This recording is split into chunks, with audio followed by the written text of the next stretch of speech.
Hello and welcome. My name is Andrew, and this is the Who Dat Discussion, our New England Saints podcast, where we talk about all Saints news, opinions, and reactions. So, before we get into this podcast, I just want to say if you enjoy this podcast and you haven't followed us already, we are on Twitter at the Who Dat Dis, on Instagram at Who Dat Discussion, on Podomatic at the Who Dat Discussion. Also, you can subscribe to our YouTube channel on iTunes and our Google Play channel. You can follow us all there at the Who Dat Discussion, and please on there, please like, subscribe as I said before, and also leave a comment, review, and all that good stuff, because that really helps us expand the podcast, really helps us know what we're doing good and what we're doing bad, and we're just still a small podcast that, getting bigger, this is a really good way of doing that, spreading the word, stuff like that. Also, if you could share this podcast, share it on Twitter, Facebook, Instagram, iTunes, Google Play, all those ways you can share it.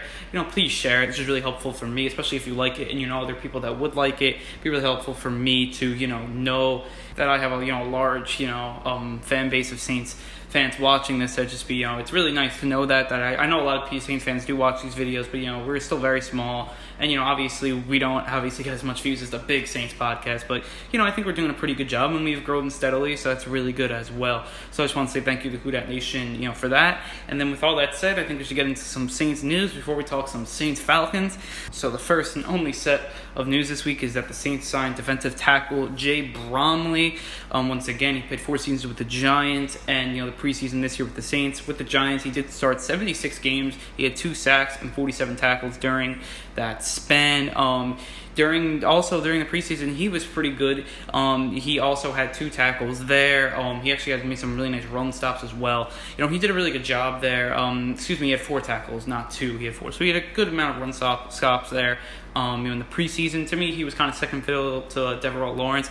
And, wouldn't it be big to have Deverell Lawrence right now and not have traded him away for only a 7th rounder? But, obviously hindsight's 2020, because Tyler Davison is still nursing that, foot injury that he said it was only going to be a week or 2. So now we're going on to the 2nd week, and he is still out there. But, look, he's probably not going to play Sunday, especially he's out the first 2 practices. If he plays the full practice next practice, maybe we have a shot here. But, we'll see. But, he's probably going to be out there. But, look, Jay Bromley comes in, veteran presence. He gives the Saints really good depth at that position. The Saints already had good depth. Sheldon Rankins played amazing against the Browns. And then David Onyemata also played pretty damn good there against the Browns. He played awful, against the Bucs, but he had a better game against the Browns. Not amazing, but he's played pretty good there. So I think that's good at the tackle position. We're getting pressure last week, so we just did a really good job there, and it was really nice to see. So now on to the injury report for the Saints. Falcons, we're just going to do the Saints, we'll do the Falcons a little later, but right now the Saints, we have a lot of people in limited practice, a couple of people that didn't practice, but we'll just go right down the list. First, Taron Armstead, he was limited in practice both days. He had a knee injury. Ted Ginn, also with the knee injury, was limited in both practices. Andrew Speet has the ankle injury, and he was limited as well. So those 3 I think will play. You look at Manti Te'o, he is not playing. He's a knee injury. He is not playing the first 2 practices. He could still play, I feel like, in the game, but we'll see how it goes. And Tyler Davison didn't play either in the first 2 practices with the foot injury. So I think, and then also just one quick news about Tommy Lewis. He was put on IR, and that's why Jay Bromley took his spot. Just talk about other return options. Seems like Ginn or Kamara will come in. I would sign Brandon Tate actually, and probably cut Mike Gillislee. But they're not going to do that, so it seems like Ginn and Kamara will be the 2 options there.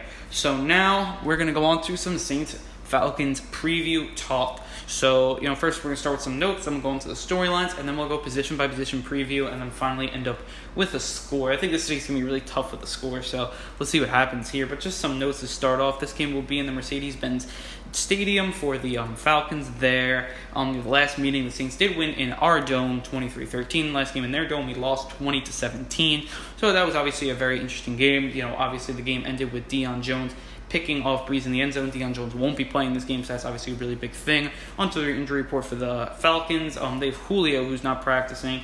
They have Tack McKinley is not practicing. Devontae Freeman has not practiced both days. Derek Shelby, who's also another starter for them, has not practiced both days. Their offensive lineman Ben Garland was in limited practices. So, looking also about their linebacker, Corey Nelson. He had a calf injury, limited on Thursday, but he didn't practice today. So that's what's going on with Nelson. Russell Gage, wide receiver, a low-range wide receiver, he was limited in practice. So, just looking at it, they could have basically at every position, they have a key player missing or just IR, stuff like that. You just go right down. Number one, their offensive weapons. If Julio, who didn't practice again, and Freeman didn't practice, that's two players not practicing. Julio first I thought it was just a little limited, because he on Wednesday maybe just got him a rest day. I think this is actually a real injury. 2 days now, did not practice. If he doesn't practice tomorrow, they're probably gonna announce him out on Friday. Because, if he didn't practice all 3 days, the Saints know he's not playing. He's going to be a decoy. Saints know that. So, looking at that, Freeman will be out. Already said he'll miss 2 to 3 weeks already. Takk McKinley probably won't play either. And then also Keanu Neal won't play. We know that on IR. And then Deion Jones not playing either. So those guys, we know they're not playing. So coming in, they have a lot of injuries compared to us. Obviously, we have injuries, but just not as many. And, if we miss, 1, 2 guys, in Sunday's game, and they're missing 7 guys, it gives us an advantage. And it just does. So, it doesn't even matter about the talent levels before and during the preseason. Now, look at the talent levels, completely different. Even though bad the Saints played and the Falcons played a really good game, they're missing a lot of pieces, especially if Julio doesn't play. I think it's a big part for us. So if he doesn't play, I think that's a clear advantage towards us. So I think that's just be really, really big. And the Saints only have a 35.6% chance to win this game according to ESPN, but that's without factoring the injuries. So, with the injuries, I think that will go into our favor a little more. It's a 3-point spread with the Falcons as the leaders there, as we are the underdogs. They are going to be the favorites, there. But I think that's kind of an interesting thing. I think we are going to come up, probably play, I think a pretty good game. Just to the notes looking at, we have a clear advantage, I think, going before the game because they have all the injuries. But, they have a clear advantage that they're playing a home game. So I think that's really big. But just go on to the storylines. It's how will Atlanta's injuries affect their game plan and the game as a whole, and I think it's going to affect it a lot. Looking at it, each group, obviously not quarterbacks not hurt, but if you're looking at skill positions, their top running backs out. If Julio's out, that's their top receiver. That's really big. A look going into that. Their offensive linemen, I think they may have they have 1 or 2 starters out right there, and that's to protect Matt Ryan. That's going to be really, really big there. You're looking at then linebackers, and then you have Deion Jones, who's probably a top 5 linebacker in this game, and he won't play. He's the only person to me that can guard Kamara on their team. No one can guard Kamara on the team. I don't know what they're going to do with that. I think he's going to go off. He went off in the first game at Atlanta, but then he got hurt. They had to take him out because of concussion, and they weren't allowing him back in, even though he was fine.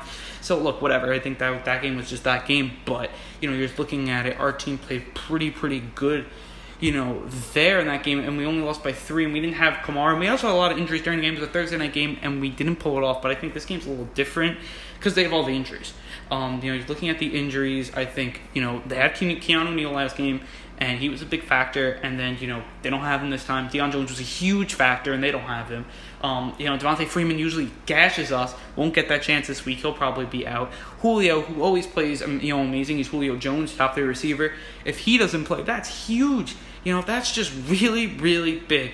That's just for their offense, with those 2 guys, that's really, really big. And if they have a couple of offensive linemen out, that's really big as well. Going over, to the defense, Takk McKinley out at defensive end, going opposite Vic Beasley. Now they don't really have a real, weapon there. Takk McKinley was really, really good, and that means they couldn't really double Vic Beasley. Now you can double Vic Beasley and, leave the one-on-one with, a second teamer there, which will be, Brooks Reed. So, you're just looking at it, that's a huge advantage towards us. Deion Jones, we talked about, and Keanu Neal, we talked about. So, those guys, if every position, they're probably their best player in each group is missing, that's a big, big deal. And I don't think it should be glossed over, and I think that gives a clear advantage to us. Now, they changed that. Now, look, on the new players, we won't have as much, tape on them. But, again, I feel like the talent that, these guys have and that, Deion Jones, brings, and those guys, they're going to miss it. And they know that, and they're going to probably, scheme against that. I just don't think that they're going to have enough to overcome game plan-wise. They're just not going to be as good.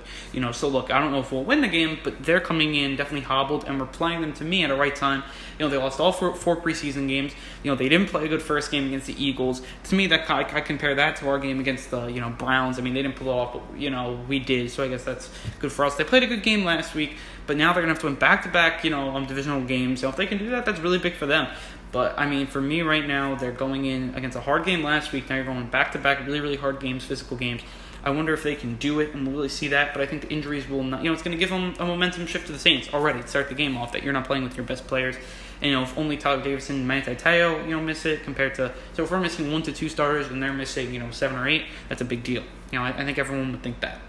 So, second storyline, will the Saints be able to find, a third option besides Kamara and Thomas? And they're going to have to. I think this is the game where you're going to have to. If it's Cam Meredith, who better be playing, that guy's got, we're paying him. almost $5 million. He's got to play. I think he's going to be a really good player in our system. He's a big target, going to get a lot of first downs, but he's got to play. And I think Sean Payton's got to let him loose. Traquan Smith's got to get more opportunities. He hasn't got enough. I think Sean Payton knows that, and I think he will, scheme towards that. So, Traquan better be playing a lot more. To me, I think you need Meredith and Traquan with Mike Thomas. I think those three guys, if they play a lot, they're going to be difference makers. And I think one of those two guys are going to actually break 75 yards and maybe score a TD. I think that's how big it's going to be. And I'm going to predict that. It's kind of my big take for the game. I think either Cameron Meredith or Traquan Smith are going to have a very, very big game. I think Ted Ginn here, we could be a third guy too, but until Ingram comes back, they're going to have to find that third guy. And the Saints are coming off on two really big, road games, so they're going to have to probably win both here. If not, split. They cannot, obviously get swept there. So this is a big game, though. I think this is a game where you could take advantage in the division, especially with their injuries. But, the Falcons are a really, really good team. If the Saints, this is a show-me game for the Saints, complete show-me game. If they win, I feel like they're going to be, good and probably well off. If they lose, I think we're back to the drawing boards. But we'll see what happens there. But I think we'll be able to find, that third option in this game. And then, how is the defense going to play after their, better play in week 2? Now, I think they can do this in kind of a couple of ways. So first, I think they got pressure in the last game, but I think they can get more pressure, especially with offensive line injuries to the Falcons. This new guy's plugging in. Cam Jordan played amazing. I feel like the whole defensive line played really, really good. So did the linebackers. To me, those two, they're going to have to play probably just as good as they did. Demario Davis played outstanding. If he does that again, that's a big plus for us. So that's really, really big. But just looking at everyone else and everyone the other groups, I think the secondary is the big one I'm circling. See if they can have a repeat performance. Matt Ryan's much better than Tyrod Taylor. If Julio plays, he's much better than Jarvis Landry. So I think that's the real test. As much as I feel like the run defense will be a test with Tevin Coleman. Tevin Coleman had a really good week last week. Let's see if he can double down on that. I think the linebackers probably play. They play a really, really good game. To me, I gave them an A-. So I think if they come up between the B and A- range, we're good there. I think the defensive line, I think we're going to have to get pressure on them. I think we will get pressure on them. I think Cam Jordan will play really good just like he did last week. And I think Marcus Davenport's going to have a very, very good game. If not, Alex Okafor. I like Davenport better right now, for a couple of reasons. I feel like just one, his run stopping ability has been really, really good, which makes you make him be in on first and second downs. And I feel like if they put him and have a consistent amount of rushes and pass, I think he's going to be really, really good too. I think that first sack could come this week. To me, I think the defensive line will play pretty good. Now, look, they have a pretty good offensive line. They have not a bad offensive line. They have a lot of nice pieces there. You're obviously looking at Alex Mack, a center, but they have Jake Matthews, who's a very, very good offensive lineman, offensive tackle. Excuse me. So I feel like between all these guys, I feel like they're going to have, the defensive line is definitely going to have a chore here, but I think they can do it. I think that they're going to step up and have a really good week. Same with the back end. I feel like Marshawn Lattimore, this is going to be his signature game of the 2018 season, how he brings it back. I think he's going to have a really good game. To me, Patrick Robinson has been a huge bright spot for this team, and I think he's going to probably play good as well. Marcus Williams looks like, after that pick, I think he has to continue that momentum. And then, we're going to have to see something out of Kurt Coleman and Von Bell. Obviously, they didn't have any communications issues last week, but they weren't, world beaters. They were playing Coleman in box. Now they're playing him, more, in that range for the run stops. Let's see what happens. Still very, very early in the season for them. But I feel like just the defense, I think they're going to have to step up to win this game, and I think they know that. So, to me, out of this third week, out of all the Saints, I just want to see, one, that we play as a whole cohesive team. The offense plays good, the defense plays good, and we can bring it together. That's the main thing. If any other thing, that's the main thing I want to see. If it's a win or a lose, I want to see the two units play in unison very, very well. I think if that happens, we probably could get the win here. But, you never know. But I think this is where, it comes, and the defense plays good, offense plays good. And then I think we really be ready to go there. So that'd be really big. On to our position previews. So, we're going to go group by group here, position by position. It is 7 categories, so we'll see who comes out on top here. So quarterbacks, it's Breeze versus Matt Ryan. Drew Brees 100% all day, every day of the week. I think even Falcons fans would say that. Breeze is a better QB. They know it. We know it. Just looking at the stats between the two guys, Breeze, he is, over an 80% completion percentage. He has 682 yards, 5 TDs. Matt Ryan, who's not been that good, looking at it, he has only 523 yards, 2 touchdowns, 2 picks, and a completion percentage of 62%. So I feel like, between the two, Breeze has played much better, and I think it's really time for Breeze to just step up, have one of his signature games. So I think he did in week 1, didn't really in week 2. He still played good. He played a good game. Just looking at the stats, looking at the eye test. I think he played a really good game, but I think he's going to be like, high-level Drew Brees here. With maybe last week he was only mid-level, missed a couple passes. Usually when he does that, he comes up and plays really, really well there. So I think Breeze wins it there. Skill position players.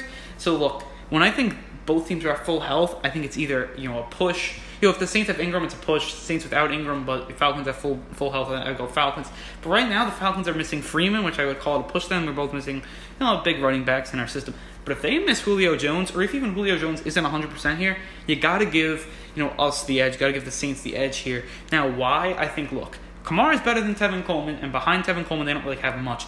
Behind Alvin Kamara, we don't really have much. So I think when they go head-to-head, Kamara's the better running back. I think everyone would agree with that. I think running backs, we get the check. We win there. Look at wide receivers. Without Julio, we have a much better. But even with 50% Julio, I'm taking Mike Thomas over Julio.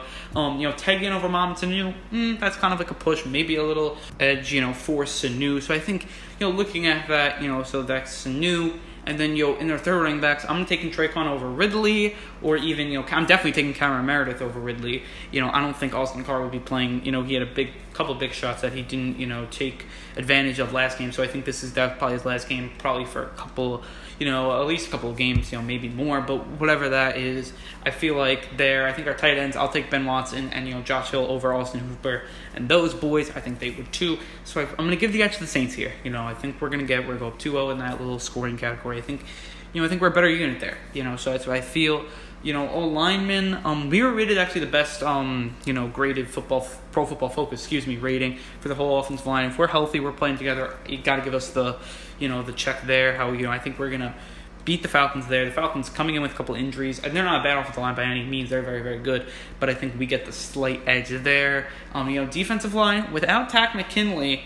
It's tough, because I think with Tack McKinley, they get Vic Beasley and Tack, and we really only have that Cam Jordan, Alex Okafor, Marcus Davenport, So I think with Tack, I go, probably Falcons. Without, Tack McKinley, I think we have the edge. I think when you put that out, I think Davenport and, Alex Okafor. So I feel like, between, our two guys and their backup, I'll take our guys 100%.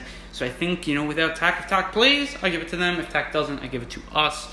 So the next middle linebacker without Deion Jones, I think, just looking at their linebacking core of, they got, Riley, Campbell, Jones is out, so they're going to play a rookie, Emmanuel Smith, and that's going to be tough for them. And just looking at it, we know that playing a rookie in place for Deion Jones is going to be a very, very tough, move for them. I think just coming out, I just don't see them, playing our defense and just playing our offense, and playing really, really good and stopping the run stop. This linebacker core can't stop Kamara. They're going to need help. They're going to need brackets and stuff like that. So to me, if you can't stop Kamara, if you can't stop, Kamara in the run, I think that's what's really going to be big for the linebackers and when linebackers play the Saints. And I don't think this linebacking core is capable of that unless they're double teaming him, which obviously is going to leave Mike Thomas open, which may leave, if you want to double team him, then that's going to leave other players open, which I think open the door for, a third receiver here coming in. So I feel like, just looking at it, I feel like this linebacker core is a little subpar without Jones. Jones is, a top 5 linebacker. So taking out a top 5 linebacker is going to make, your linebacking core not as good. Our linebacking core, of Demario Davis, AJ Klein, Manti Te'o doesn't play of Anzalone. I'll take that over theirs right now, which is 3 guys that, not many, NFL fans know because they're just not that proven. So, maybe they'll come up, play really, really good. But to me, right now, I'm just not seeing it. I'm going to give the edge to the Saints. And then looking at, the DBs, look, again, without Keanu O'Neal, take Keanu O'Neal out. That leaves them with 2 pretty good corners, obviously, with Alford and Trufant. They have a Carter Allen at strong safety, which is pretty good. But you think Trufant really can guard Mike Thomas? I don't think so. So, look at that. Alford, yeah, he'll probably play good against our 2 or 3, but maybe not. If it's one-on-one coverage, I'll take Traquan with him. I'll take Ginn with him. So we'll see what happens there. Looking at the, the Saints DBs, to me, look, you take out that last 2 minutes of the Browns game, and we're coming out and we're saying, yeah, our DBs played really good. You had Lattimore played really good. Crawley, who made some really, really good tackles. And then looking at, Marcus Williams with the huge pick to change the game. But then this team can't play prevent defense. Why? I really don't know. Why Dennis Allen haven't taught them that. I just don't know. They can't play Tampa 2. I don't even know if they can play cover 4 at this point. Or just play cover 4. Honestly, we cannot get beat over the top. Cannot happen. So this game, really, I don't want to see the deep plays. If you want to deke and dunk, let them, I like playing the zone with stopping the deke and dunk. But, sometimes you just got to you got to stop the deep ball so we can, let them deke and dunk. I think you got to do that this week. If they don't have Jones, number one, I think we are completely, going to outplay them. I feel like our players, you look at Mahomes, the news, number one, who's going to get caught by Lattimore. I think that would be a really good game. But if they have Julio, I think they still will have Julio. I think it may be just a little decoy there. I think that we will, I think it's going to be tough. If Julio plays, I'll give the advantage to Atlanta. If Julio doesn't, I'll give the advantage to us. And that's kind of, interesting there. Ken Crawley, who did play a bad 2 minutes, but he didn't play that bad. I think people are saying, I agree with Deuce Wyndham, who had a whole thing about how Ken Crawley didn't play, as bad as people might think. I actually agree with that. He had actually a couple really big tackles. That was really, really good there. But I feel like we are, I think we're not playing at our top, but I think we're getting better from week 1 to week 2, and now we just do that again. Look, from week 1 to week 2, we cut down more than half of the points that we gave up, in week 1, so that's really good. I said 24 points in week 2 would have been, a successful game. I projected to go 27. So, obviously only scoring 18 is really, really big there. So, also, the last group is special teams. I'm going to give this one to the Saints. The Saints just got some special team aces that the Falcons don't. We had Justin Hardy, who's an unsung hero for the special teams. They got Taysom Hill, who is, he's a jack of all trades, as I always say. There's a lot of things. Now he's returning kicks. He's done a really good job at that, so keep him up there. Morstead, we have Lutz. Hopefully Arthur Millette plays. I think that would be really good, too, because he's a good special teams player, and I think our special teams is better than theirs. Theirs isn't bad. I think it's average. I just think ours is one of the best in the league. So, look, that puts the positions up. I'm looking at, between 5-2 and 7-0 Saints, depending on the injuries. Now, look, but I'm not going to predict a blowout here. I just think that it's very edging both ways. I feel like the edge can go Falcons, edge can go Saints. I'm just picking the Saints right now in some categories because of injuries, and I think injuries will be a deciding factor of this game. It will definitely be a reason. Scores, look, I don't really want to put a score up because I think this game is going to be so close. I think it's going to be around a 27-24 game either way. I think it's going to complete, toss of the coin here. I can see us winning. I can see us losing. I picked us to lose early in the season, but with all these injuries, I think it may tilt our way a little bit. To me, it's going to be around a 50-50. It's going to be hard to make a decision here. So, look, I don't really want to give it one way or the other because I really think it's going to be that close to the game. I think the little things are going to matter. Maybe it didn't matter last week against the Browns, but it's going to matter this week, and I think that's what we got to take out of it, not just the score, not just this. What you should take out of this episode is that, to beat the Falcons, we're going to have to do the little things correct and the big things correct, obviously, and that's how we're going to get a victory, I feel like, here. It's going to be a really tough game, gritty game, and I think we kind of just have to pull this out. Maybe the will to win just gives the Saints a little extra edge. I think Sean Payton's really going to coach a good game this week. I have a feeling coming off 2 not-so-good coaching weeks, I think he's going to play really good there. And I think it's going to be, a decision between, looking at it, could be a field goal difference here. Could be a Will Lutz field goal and maybe a Matt Bryant miss or something like that. Or maybe a touchdown scored by Drew Brees and we stop them in the red zone. I think that's going to be a big thing, and, we're going to have to do that. So, on to some Who Dat Nation fan questions. So, our first question is from Dome Guard 9. He said, do you think this team will be able to get the win against Atlanta? So, I think we talked at depth about this, but yeah, I think it's a good possibility. Not good. I'm going to say it's average. I think it's around a 50-50. I think that's really, really big. That it's going to be a toss-up game. Obviously, we just talked about it, so I'm not going to go into huge depth there, but I think the difference can be the injuries. And it's going to be, obviously, for some teams it is, and I feel like this will be a big week for the Falcons, see what they got, but I just think that I think it's going to be a big difference for us, and I think our lack of injuries and they're having a lot of injuries is going to help us by a lot. I think Breeze will be able to, capitalize off that. I think the defense will be able to capitalize off of that, and I think it's going to be really, really big. Our next question is from Who Dat Fan 94123, and he asked, the biggest improvement needed for Atlanta, and to me, the biggest improvement is going to have to be the offense. And coming into week 2, you wouldn't think that, but it's going to have to be, and I think this comes with the little things, idea that I'm thinking about. They cannot do what they did in the red zone at one time. That's got to get better. Their red zone offense and their sloppy play. You got to stop the fumbles. No more penalties, stupid penalties. And supposedly the fumbles, they're stupid too, because the fumbles is not even like the Browns played and the Bucs had some really nice strips or anything. We would on impact, we would fumble the ball. Like, that cannot happen. So I think looking at it, that's a really, really big thing for us. Cannot happen. Breeze missing that throw. Cannot happen. The 2 throws. And I can pick out, just straight out of my head, 8 plays that need to be changed for this offense. The defense last week, I can't. Looking at it, I think it's 1 or 2, the deep play to Callaway, and then maybe at the very, very end of the game to set up their field goal. I think that's really it. The defense, I think they played much better. And I think also a big thing for this team, improvement, I think Crawley's going to have to play much better against Sanu. I think that could be a really, really big thing. Or it could also be a really big thing for Ridley. If you put one of the 2, I think he would actually play Sanu. Ridley looks like he's a slot receiver.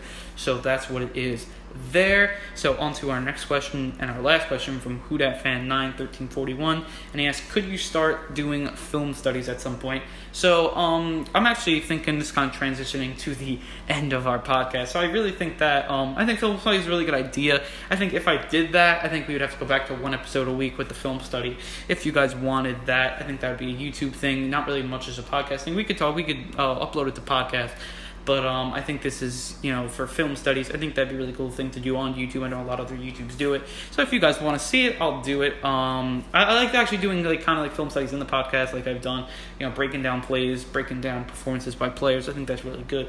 But, I'm definitely open to it from some point. So, with all that said, I think it's time to wrap up this podcast. So as I said earlier in the episode, in the beginning, if you like this podcast, you can follow us on Twitter at the Who Dat Dis. You can follow us on Instagram at Who Dat Discussion. You can follow us on Podomatic at the Who Dat Discussion. And also you can subscribe to our YouTube channel, our Google Play channel, and our iTunes channel at the Who Dat Discussion. On there, please leave comments, reviews, a rating. That's just really helpful for me, as I said earlier, to expand the podcast, get some feedback back. So that's all really, really good stuff. Obviously, if you can share this podcast, that'd be really big, as I said earlier. Anything, even if it's just word of mouth, which these days doesn't happen as much, but, word of mouth, tell your friends that are Saints fans, family, even some coworkers. That would be really helpful for me. Just looking into Sunday's game, I just want to say we're really pulling for this team. I think this is a really big win, and it would be a really big win because we didn't win yet. I'm getting ahead of myself a little bit. This would be a really big win for this team, I think, for many reasons. To me, win, I think we're in really, really good shape. A loss, I think we'd be in bad shape. So I think this game is really, really pivotal, much bigger than last week. I really do think that. I think last week you're saying because you needed to, it was a necessity, but the game wasn't as big. We probably should have won the game. Now this is a game where we're not really projected to win. We're the underdog, and even though it's a slight underdog, I think we're going to have to come up, play really good, and I think we can win it. I really do.